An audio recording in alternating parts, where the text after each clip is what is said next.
Glenn Losanto at the London International Wine Fair with Tim Atkin, who is a wine writer. You've just won yourself an award there in the Born Digital Awards. You're obviously very pleased.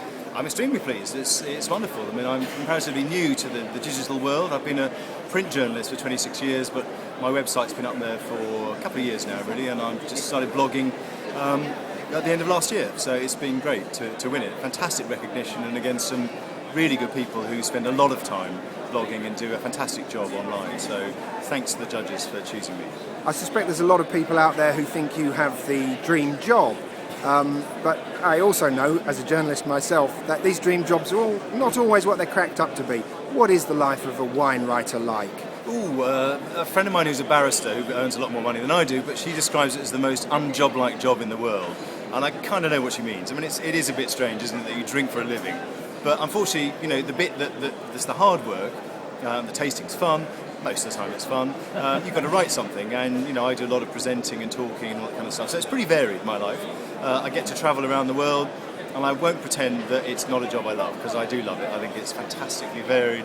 I meet some great people, and I'm allowed access to the lives of some really, really interesting people into very beautiful places. So you can't have my job because I'm keeping it, but it's wonderful. You made a quip there at the end that this is the biggest cheque you've seen in some while, the prize there. Yeah. So is that another unjob-like part of your job? No, I was partly joking, but it's certainly a lot more when you get paid for writing for magazines these days. That you know, if you're doing presenting and you get a little bit more, and newspapers pay better. But in terms of magazines, you know, there are very few wine magazines left out there. A lot of them have disappeared, and it's a real challenge for wine writers these days to find somewhere to get their work published. And that's why I think the digital world, with our own websites and the Twitter and Facebook community, the digital community, the social media community, is so important for wine, because I think increasingly you're going to see wine recommendations appearing there and people talking to each other within those media.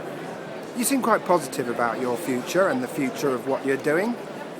Well, I've been doing it for a long time, and I'm reasonably well established, I hope.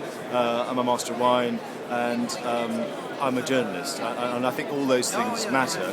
I think the other thing that nowadays is you just need to think broadly and laterally about what being a wine writer entails. And I think it entails education, I think it involves public speaking, in my case it also involves photography. So I think as long as you think on a broad spectrum and don't just think the only place to be a wine writer is in wine magazines, then I think you'll be fine. Good tips for somebody wanting to start out as a wine writer. Thank you very much indeed for your time. Don't do it.